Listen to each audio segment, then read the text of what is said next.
বাড়ি একজন যুবকের বাড়ি মদিনা থেকে 350 মাইল দূরত্ব। সে মদিনায় যাবে, উটের মধ্যে শোয়া রয়েছে মতাবস্থায়।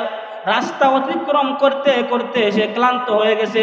একটা গাছের তলায় গিয়া ওই উটটাকে থামায়া উটটাকে গাছের মধ্যে বেঁধে রাখছে। সে কিছু বিশ্রাম নিছে, একটা গাছের নিচে, গাছের ছায়ার মধ্যে বিশ্রাম নিছে। ছেলে যুবক উটকে একটা গাছের মধ্যে বেঁধে রাখছে। তখন বিশ্রাম নিতে সে এমত অবস্থা, তার নিদ্রা চলে আসছে, সে বলতে পারে না। আর যেই গাছের মধ্যে উটটাকে বেঁধে রাখছিল ওই গাছ থেকে উটটা দড়ি সিরা, পাশে ছিল একটা খেজুরের সারার ক্ষেত। উটটা দড়ি সিরা যাইয়া ওই খেজুর গাছের সারার ক্ষেতের মধ্যে যাইয়া অনেকগুলা খেজুরের গাছ খেয়ে ফেলছে, আরেকজনের ক্ষতি করে ফেলছে। এমত অবস্থায় ওই ক্ষেতের মালিক একজন মুরব্বী বাবা, উনি আয়সা দেখছে তার ক্ষেতের মধ্যে খেজুরের গাছ নষ্ট হয়ে গেছে, উট সারা খেজুর গাছ খেয়ে নষ্ট করে ফেলছে। তার মাথার মধ্যে রাগ উঠছে, রাগ কিছু ক্ষুব্ধ হয়েছে। এমত অবস্থায় একটা পাথর হাতে নিয়া ওই মুরব্বী উটের মাথার মধ্যে একটা ডিল মারছে। ডিল মারার সঙ্গে সঙ্গে উটের মাথার দিকে রক্ত বের হইতে লাগলো। রক্ত বের হইয়া উটটা মারের মধ্যে পড়ে গেছে। রক্ত শূন্য হইয়া উটটা ওই ক্ষেতের মধ্যে মারা গেছে। উটটা মারা গেছে। এখন মুরব্বী চিন্তা করতেছে, হায় রে, আমি কি করলাম? আমি তো জানি না ওই উটটাকে মারি নাই, আমি সাধারণ একটা পাথর দিয়া ডিল মারলাম। হায় রে, আমি তো অন্যায় করে ফেললাম। ওই মুরব্বী ওই উটের মধ্যে দাঁড়াইয়া এই চিন্তা করতেছে।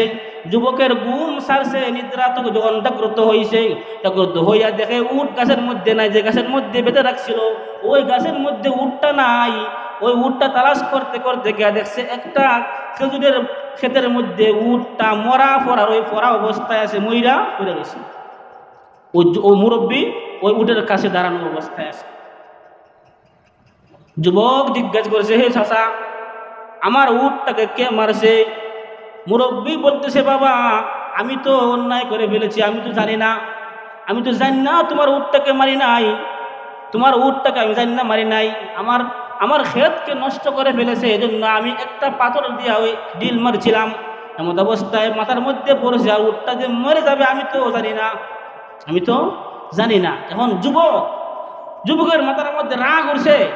এখন সেও একটা পাথর নিয়ে মুরব্বীর মাথার মধ্যে ডিল মারছে। মুরব্বীর মাথার মধ্যে ডিল মারার সঙ্গে সঙ্গে ওই মুরব্বীর মাথার দিকে রক্ত বের হইতে লাগলো। রক্ত বের হওয়ার সঙ্গে সঙ্গে মুরব্বী মাটিতে পড়ে গেল। মাটিতে পড়ে যাওয়ার পরে রক্ত শূন্য হইয়া ওই মুরব্বীও এখানে মারা যায়। এখন যুবক চিন্তা করলো, হায় রে, আমি কি করলাম? এই মুরব্বী যে মারা যাবে তা তো আমি জানি না। এখন আমি কি করতে পারি? সেই জমানায় উমর রাদিয়াল্লাহু তাআলা আনহুর আদালত ছিল, তিনি ছিলেন বিচারক। আমিরুল মুমিনিন হযরত উমর ফারুক রাদিয়াল্লাহু তাআলা আনহু আদালতে বিচার হইতো। এখন তো এই যুবক খুনের আসামি হয়ে গেছে। মুহূর্তের মধ্যে ওই মুরব্বীর দুইটা যুবক আইসা হাজির হইয়া দেখছে তার বাবা মরা অবস্থায়, ক্ষেতের মধ্যে পড়া অবস্থায় আছে। ওই যুবককে জিজ্ঞেস করলো, হে যুবক, আমার আব্বাকে কে মারলো? কে কি হইলো? কি করো নাকি? যুবক বলতেছে, হে ভাই, আমি তো তোমার বাবার খুনের আসামি, কিন্তু আমি তো জানিয়া তোমার বাবাকে খুন করি নাই, আমি না জানিয়া খুন করে ফেলেছি। হে যুবক, ইচ্ছা করলে তোমরা আসার আগে আমি এখান থেকে ফলাইতে পারতাম, তোমরা আমাকে পাইতে না, আমি ফলাইতে পারতাম। কিন্তু আমার মন আমাকে প্রশ্ন করেছে, হে যুবক, তুমি যদি খুনের আসামি হয়ে থাকো, তুমি ইচ্ছা করলে ফলাইতে পারবা, কেউ দেখবে না, কেউ জানবে না। কিন্তু জাননেওয়ালা একজন আসেনি না নাই? জাননেওয়ালা একজন আছে, উনি হলেন আল্লাহ। আল্লাহ তো দেখবে। আল্লাহর কাঠ করার মধ্যে আমাকে জবাবদিহি করতে হবে। এই যুবক নিজের প্রশ্ন করছে, কিন্তু ফলায় নাই। কেন ফলায় নাই? তার ভিতরে কি আছে? তাকওয়া। আমি যদি ইচ্ছা করতাম তাহলে ফলাইয়া যাইতে পারতাম, কিন্তু যুবকরা আমাকে পাইতো না। তখন এই যুবক বলতেছে, হে ভাইয়ারা, যে দুইটা ছেলে আসছিল বাবার সন্তান, তোমরা এক কাজ করো, আমাকে নিয়ে আমিরুল মুমিনিন হযরতে উমরে ফারুক রাদিয়াল্লাহু তাআলা আনহুর কাছে যাও। উনি যে রায় করবে, যে সিদ্ধান্ত করবে, যে শাস্তি আমার উপর দায়ের করবে, আমি এই শাস্তি মাথা পেতে নিতে রাজি আছি। নিয়ে যাওয়া হইল উমরে ফারুক রাদিয়াল্লাহু তাআলা আনহুর কাছে। যাওয়ার পরে উমর জিজ্ঞেস করতেছে, হে যুবক, তুমি বলো ওই মুরব্বীর খুনির আসামি কেডা? সাক্ষীর দরকার নাই, তুমি বলো, সত্য কথা বলো। এই যুবক সত্য কথা বলছে, আমিরুল মুমিনিন, আমি না জানিয়া ওই মুরব্বীরে খুন করে ফেলেছি। এখন আপনার যেটা ইচ্ছা হয় সেটাই আপনি আমাকে করেন, আমি মাথা পেতে নিব। উমর রাদিয়াল্লাহু তাআলা ফাঁসির রায় দিয়েছেন। সংক্ষিপ্ত করতেছি, উমর রাদিয়াল্লাহু তাআলা ফাঁসির রায় দিয়েছেন। দাজ্জালকে বলছেন, হে দাজ্জাল, তুমি তোমার খাস শুরু করো, তুমি তোমার খাস শুরু করো। দাজ্জাল রশি নিয়া ফাঁসির জন্য আয়েশা রেডি। এমত অবস্থায় উমর ফারুক রাদিয়াল্লাহু তাআলা আনহু জিজ্ঞেস করেছেন, হে যুবক, তোমার কি এর আগে কোনো শেষ কোনো সওয়াব হওয়া আছে? বলে হে আল্লাহ নবীর সাহাবী, হে উমর, আমার একটা সওয়াব হওয়া আছে। বলে কিতা? বলে আমাকে একটু সুযোগ দেন, আমি আমার বাড়ি থেকে একটু আসি। আমার বাড়িতে একটা ব্যবসায়ী আছে, এই ব্যবসায়ী হলো ইহুদি, আমি তো মুসলমান।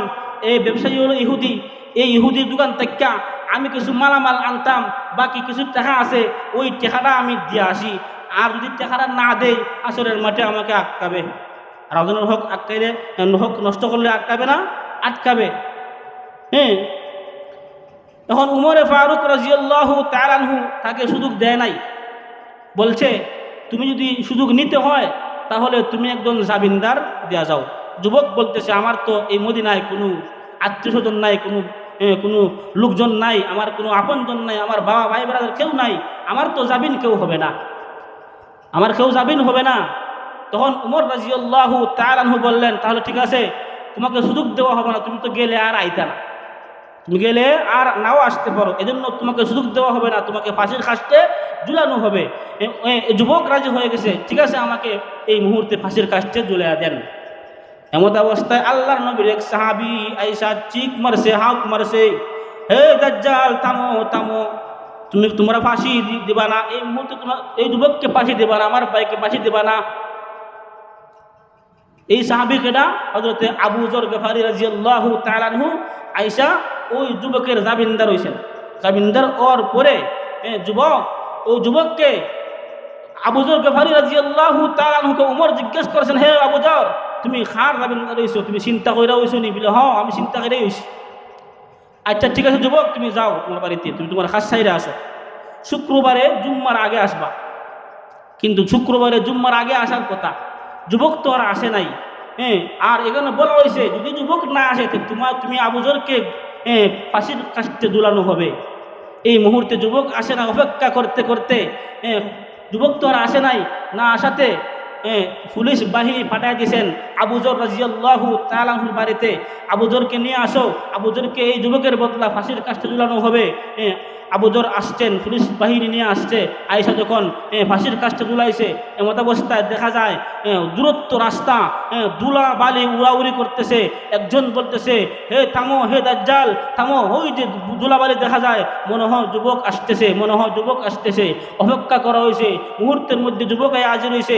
হাজির হওয়ার সঙ্গে সঙ্গে যুবক বলতেছে, হে দাজ্জাল, তুমি আমার ভাই আবু যরকে ছেড়ে দাও, আমারে ফাঁসির কাস্টে ঝুলাও, আমারে ফাঁসির কাস্টে ঝুলাও। আবু যরকে ছেড়ে দেওয়া হয়েছে। এই যুবককে তখন ফাঁসির কাস্টে ঝুলানোর জন্য প্রস্তুতি নেওয়া হয়েছে। এমত অবস্থায় ওই যে দুইজন যুবক মামলা দায়ের করেছিল, বুড়া ভাষার সন্তান দুই যুবক, এই দুইজন যুবক আয়েশা হাজির হয়েছে।